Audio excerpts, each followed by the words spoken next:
Добър ден! Приятно бе, Фатма Гюл, розата на Мемет Цамас, най-красивото жена в факултета, кралицата на Столипенбург. Можеш да влизам, Анджи, докторке?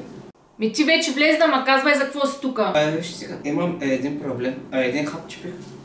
Шко ми стана? Космати нянки. Мемет, не иска да сучи вече. Дава му нянка, той прави не иска. Отива на комшийката да сучи нянките. Да, мръща. Скомрия. Ще я убивам. 2 вежда има, виж аз каква хубава вежда има. Камион да я блъстима. От камени в бъбриците къща да си построи. Син да има, не един. 2 зете да и да виде. Разпукюпек. Давай да те гледам, лягай на магарито.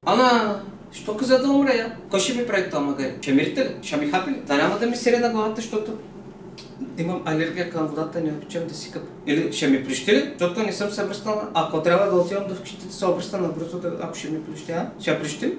Ти си много проста, магарито е нещо като стол. Отивай и лягай там.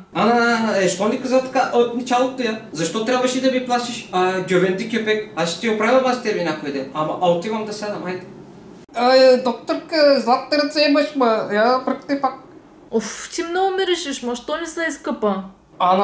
Като искаш хубаво да те мириши, като искаш да те мириши на роза, на зомби, градинар да беше станал, като искаш да ти е чисто, аптекар да беше станал, като искаш да не ми гледаш шундата, да не бъркаш на Фатма Гюл на най-хубавото място, шофьор да беше станал на кибион, трейма аз на сини. Що правя с тебе?